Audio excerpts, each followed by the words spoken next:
नमस्कार आदाब, न्यू विदर्भ स्वदेशी न्यूजमध्ये आपले सर्वांचे स्वागत। प्रतिनिधी अतिक पटेल यांची रिपोर्ट। समाजवादी पक्षाच्या वतीने मुंबईत जळगाव जामोदचे नगरसेवक सय्यद नफीस यांचा जंगी सत्कार। जळगाव जामोद नगरपरिषदेचे नवनियुक्त नगरसेवक तथा सय्यद नफीस यांचा मुंबई येथे पक्षाच्या मुख्य कार्यालयात जंगी सत्कार सोहळा पार पडला। श्री अबू आसिम आझमी, महाराष्ट्र प्रदेशाध्यक्ष व आमदार यांच्या हस्ते पुष्पगुच्छ, शाल आणि सत्कारचिन्ह देऊन त्यांचा विशेष गौरव करण्यात आला। नुकत्याच झालेल्या राजकीय घडामोडींमध्ये सय्यद नफीस यांनी नगरसेवकपद मिळवून जळगाव जामोद शहरात पक्षाला नवे बळ दिले आहे। त्यांच्या या यशाकडे बुलढाणा जिल्ह्यात समाजवादी पक्षाच्या विस्ताराच्या दृष्टीने महत्त्वाचे पाऊल म्हणून पाहिले जात आहे। पक्षबांधणीवर सखोल चर्चा।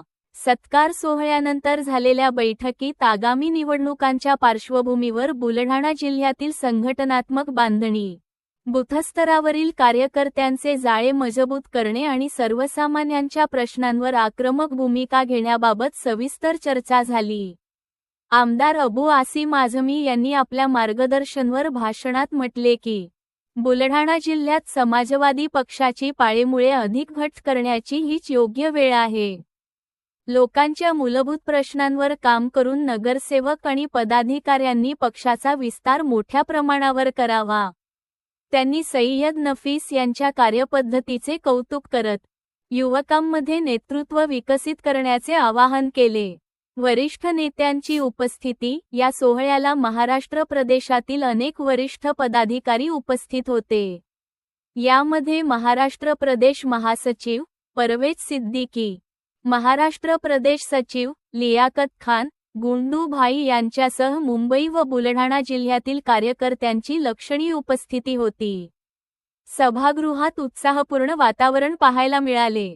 विकासाचा निर्धार।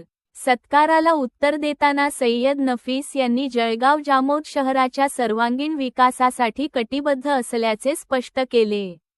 नगरपरिषदेच्या माध्यमातून पाणीपुरवठा, रस्ते, स्वच्छता, शिक्षण आणि युवकांसाठी रोजगाराच्या संधी निर्माण करण्यावर भर देणार आहोत। त्याचबरोबर समाजवादी विचारधारा घराघरात पोहोचवण्याचा प्रयत्न करू, असा निर्धार त्यांनी व्यक्त केला। कार्यकर्त्यांमध्ये उत्साह। प्रदेशाध्यक्षांनी दाखवलेल्या विश्वासामुळे बुलढाणा जिल्ह्यातील कार्यकर्त्यांमध्ये नवचैतन्य निर्माण झाले असून आगामी काळात जिल्ह्यात पक्ष अधिक सक्रिय होणार असल्याचे संकेत या सोहळ्यातून मिळाले। मुंबईतील हा जंगी सत्कार सोहळा केवळ अभिनंदनाचा कार्यक्रम नसून बुलढाणा जिल्ह्यात समाजवादी पक्षाच्या नव्या राजकीय समीकरणांची सुरुवात मानली जात आहे।